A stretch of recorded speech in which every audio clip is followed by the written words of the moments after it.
West Ham have been linked with one of the most exciting young strikers in Europe. James Ward Prowse, there's a potential late change in that transfer saga. We've had some contract news that, I'm not going to lie, has gone down quite badly in the group chats and on social media. And of course, we have all of the latest on Lucas Paqueta and Manchester City, and potentially, in my opinion at least, a very exciting swap deal, potentially maybe a player coming our way in exchange. We'll get into all of that. We'll save the Lucas Paqueta stuff so we can really get into the meat and potatoes. And let's just power through these other transfer stories, shall we? Again, trying to keep it condensed, trying to keep it to the stuff that really matters, that really is coming from top tier sources. And we start at the Independent with Miguel Delaney, who writes, West Ham enter race for Florian Balogun as Arsenal set transfer price. Young Arsenal player, 22, USA international, played through the youth ranks with England a lot, had an incredible season for Reims last year in France. I think he got 20... He was in the 20s. I think it was 21 or 22 goals in the league last season, in Ligue 1. Counts as homegrown as well, which is something we should be thinking about. But the quote specifically from the article, West Ham and Monaco are emerging as main contenders for Florian Balogun, as they are currently the only two clubs capable of meeting Arsenal's 40 million plus asking price. That's in pounds, 40 million pounds asking price, I should say. The young striker's preference had been to go to one of the Milan clubs, with Inter looking likeliest, but the Champions League finalists cannot get close to the fee. If that's the case, he is open to either alternative option, or although staying in the Premier League looks more attractive. I mentioned the homegrown part because it's very important for us. Since Rice left, we have a hole in our homegrown quota. When we go into Europe, we're going to have to, due to the fact we don't really have a lot of club trained players in our squad, and I think we've only got two. And on top of that, we have very few homegrown players. We're going to be able to only register less than we should. Getting someone in who, although plays for the USA and although made his name in France last year, is homegrown because he's been with Arsenal for a decade or so. That's a really good thing. A really exciting player. Good goals last season. Very impressive. Lots of big clubs interested in him. I'd be interested to see if this goes any further now Scamacca has gone. Next up, let's talk about James Ward Prowse, shall we? It seems like this one is going to happen. It seems like the deal has been done and agreed. We're hearing from people like Darmesh, for example, that he is travelling to London today to do his medical tomorrow. So it feels like James Ward Prowse is about to happen. Sean Whetstone, of course, has given us some additional information. The Hammers have bid. The Hammers' 30 million bid consists of a 15 million being paid up front. Struggling to read this for some reason. 15 million being paid up front and 15 million paid out in 12 months' time. We will also be matching his 100k a week wages at Southampton. Now, I think that sort of makes sense. It's sort of what we expect. I think that's relatively sort of within the parameters. But Sean then tweeted a little bit earlier something that's interesting, considering how much it seems like James Ward Prowse is a done deal. Quote, big twist in the James Ward Prowse deal emerges. It appears that West Ham are still in talks with Manchester United over Scott McTominay, and the Hammers will either sign James Ward Prowse or Scott McTominay in the next 72 hours, but not both. Neither will be signed in time for Bournemouth. I can't imagine it not being James Ward Prowse, given the amount of smoke that we've seen about this. All of the big sources saying, including Sean earlier in the day, talking about him being on the way for a medical. We've heard that the deal is agreed with the club. We've heard that the deal is agreed with the player. It seems incredibly likely that it's going to be James Ward Prowse. It doesn't necessarily surprise me if we're still just poking the Scott McTominay button and just seeing what comes out. Potentially, if Lucas Paqueta was to leave, maybe we'd revisit it because we'd have more money or whatever. It doesn't surprise me that we'd be sort of keeping that on ice in the background, just thinking about maybe potentially using it, but I can't envision a situation in which we don't sign James Ward Prowse. Whether it's in the next 72 hours, whether it's in time for Bournemouth, I don't know. I don't know how any of those things work. I don't even know when the deadline is. Is it tomorrow at midday? Is it today at midnight? I don't know. I genuinely have no clue. But at least something for us to keep an eye on over the next coming day or so. Will there be a little bit more information? Will some more of these top tier sources begin to talk about the Scott McTominay interest? All of that sort of stuff. Contract news. Again, I'm really trying to power through everything so we can get to the Lucas Paqueta stuff and really get into that. It's Thomas Soucek. He signed a new 4-year deal with the club. It's not been officially announced yet, but both ex-West Ham employee and Sean have both tweeted it out, or have both put it out there. I think X put it out on his Patreon, of course, the West Ham Way Patreon. Go check it out. And Sean tweeted it out. I understand the mixed emotions about this one. I understand why some people would be heavily against it. I understand why some people would be for it. I think if we remove all context of what we think of the player specifically, he had to get a new contract. He was on his last year. He was going for free at the end of this summer, or at the end of next summer. And realistically, if we want to make any money on him at all, not even necessarily profit, if we just want to make money, if we just want to get money for him, we had to give him a new contract. And I think it would be silly of us to let someone who has been that vital to our success and still has a pretty good reputation. I mean, we might have differing opinions. We might have differing opinions to the outside world. They see Thomas Soucek as a goal-scoring defensive midfielder. We might see it a bit differently with the lack of passing and all that other sort of stuff. But actually, from a financial club strategy point of view, I think he had to get a new contract. I'm happy that's happened because that will allow us to actually recoup money on him and sell him when we inevitably do. It's obviously not going to be this summer, but it will probably be next summer. And to be honest with you, I didn't want him to go this summer anyway because we are already light in that position. Potentially, Flynn Downs may be leaving on loan to Southampton. That's not a story I have in here, but that's something that's been mooted, is that he'll potentially be joining Southampton on loan. Then we'll be even lighter in that position. We can't get rid of Thomas Soucek. We just cannot. We can't be left with three central midfielders, them being Alvarez, potentially James Ward Prowse and Connor Coventry. That would be very, very bad. So we would need something here. And so Thomas Soucek would have to stay this summer anyway. That means next summer we can actually sell him and recoup some money, if not potentially make profit on him because we signed him for relatively cheap. I think this is a good thing, even though obviously the opinions on the player are slightly different, right? And finally, Lucas Paqueta. Let's get into it, ladies and gentlemen. So I'm going to use Fabrizio Romano's tweet as the jumping off point here. Quote, club-to-club negotiations are ongoing between West Ham and Manchester City over Lucas Paqueta. The player wants the move to happen. City will refuse to overpay for the 25-year-old, but they will submit a new verbal offer after the last bid was rejected. Right. Obviously, we spoke about this the other day. It seemed like it came out of nowhere and none of the sources were super big apart from Fabrizio putting his name to it. Now, a couple of hours after I recorded that, X started reporting something similar. Then it sort of spread across the world in the big name Steinbergs, the X's, the Shawns, the top tier people started speaking about it. I think several things can be true is the first thing I want to say. A player can be happy where they are and content with playing for West Ham and be happy at West Ham, but still wish to leave. It's not one or the other. Because I know the initial reaction would be to talk about David Moyes' playing tactics and, you know, how we're sort of feeling like we're on a bit of a fire sale at the moment and all of these type of things. He can be content here. The problem is the club that have come in for him aren't someone random. They're arguably the best club in the world, arguably the best running club in the world, with arguably the best manager in the world, one of the best managers to have ever done it, with arguably the best squad in the world, and he'll be earning more money, and he'll be fighting for every single trophy.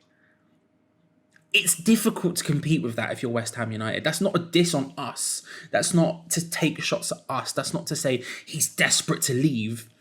It just happens that the person and the deal that's come in is kind of perfect for him.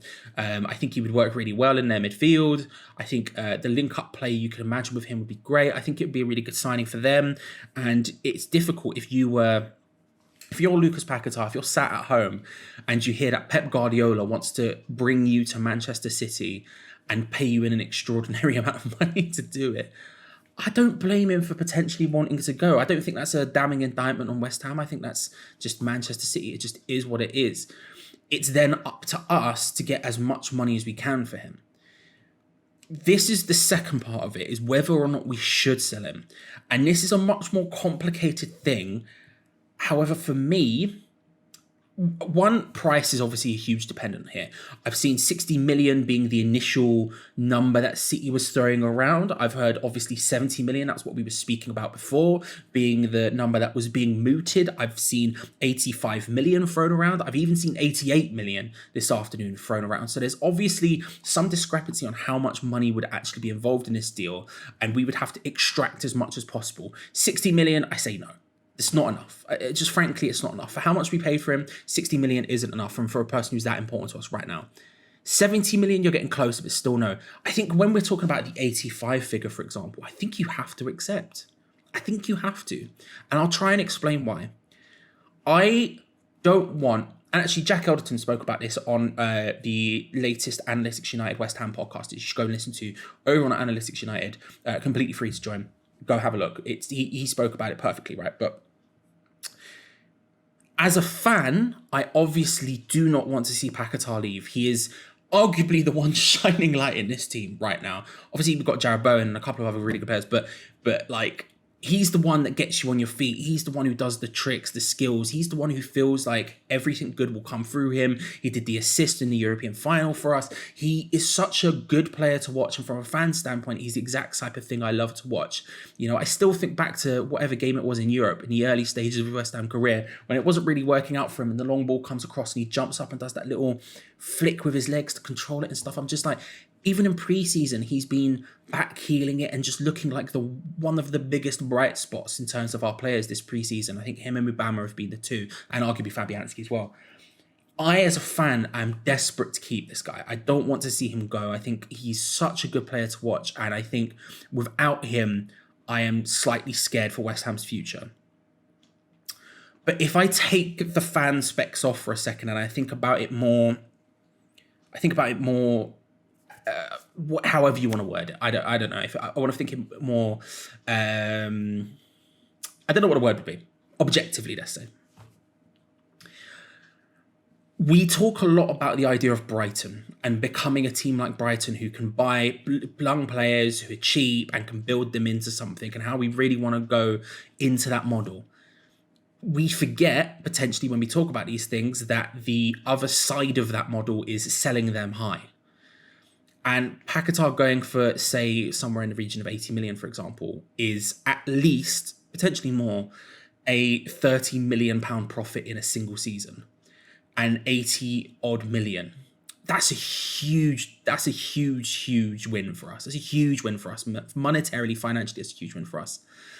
And actually, as a club who are looking to try and attract people like Edson Alvarez, who are really good on the continent, and potentially other younger players, like someone we're going to talk about, Cole Palmer's about to come up from Manchester City, people like that.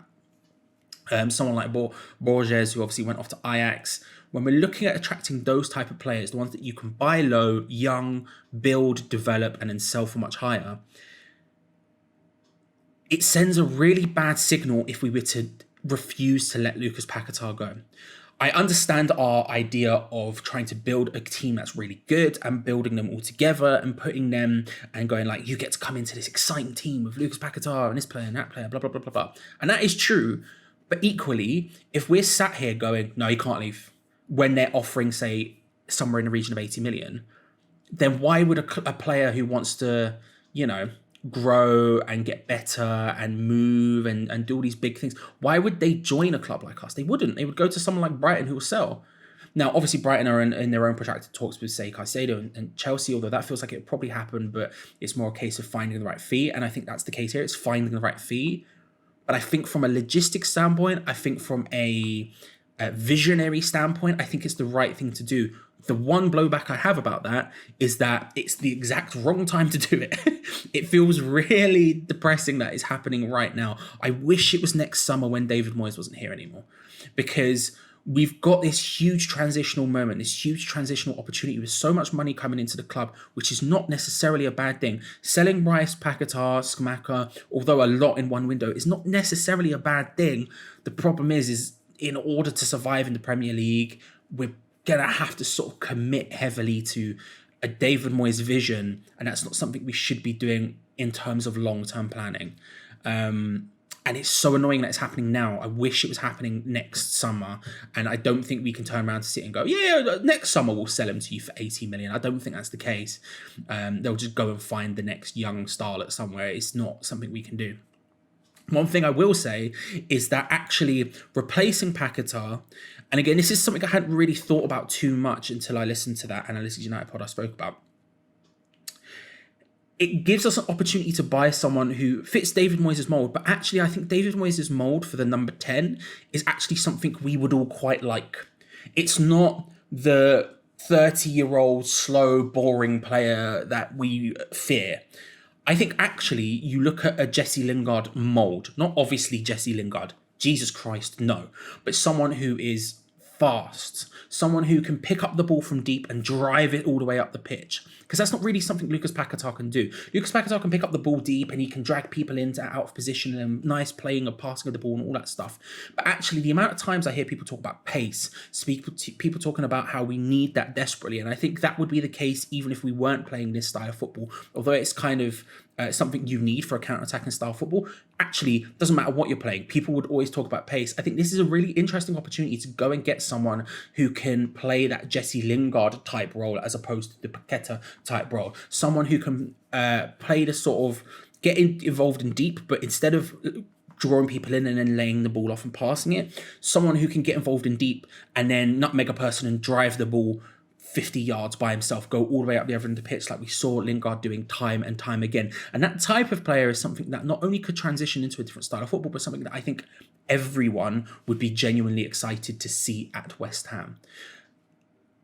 And if you can do that, find that person who is also young, who suits the system, and make a massive profit at the same time, I think that's a win.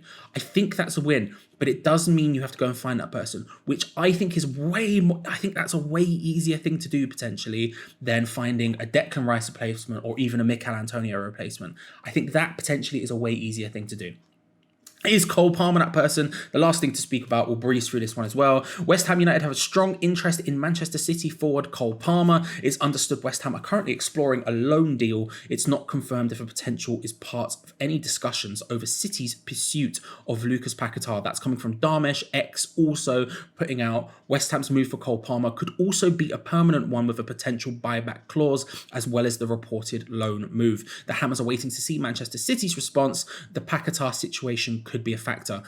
I think he could potentially play that role. I've not seen enough of Cole Palmer, but whenever I've seen him, I've really enjoyed watching him. I think he could potentially play that role. I think he also brings up the ability to play on the wings, which is something you definitely really need this summer. And also he's played up front a couple of times. I would be really up for Cole Palmer. I wouldn't want just a straight loan deal with nothing at the other end of it. That feels a bit pointless to me. I don't mind it, but it doesn't feel like ideal. I wouldn't mind a loan to buy. I wouldn't mind a buy with a buyback clause, any of those type things. I think it would be interesting, and it would be potentially someone who could play in that mould, and I think would be interesting, and maybe some sort of make weight for making the Lucas Paqueta deal happen. I don't know. We'll see how that one plays out, but I really like Cole Palmer and I'd be interested in it. There we go, ladies and gentlemen. That is the West Ham transfers for today. We'll be back tomorrow with whatever goes on. We'll be seeing James Ward Prowse signing. What will we be finding out? We'll have a look tomorrow. But until then, make sure to subscribe. Of course, we've got the game on Saturday, which we'll be doing our full match day coverage from an hour and 5 minutes before kickoff, all the way through until post full time when we'll be doing our live match review. So make sure to subscribe, hit the bell notification, and like the video because it helps us out massively. Thank you very much, everyone. We'll speak to you later. Cardio Irons. Enjoy yourselves. Bye.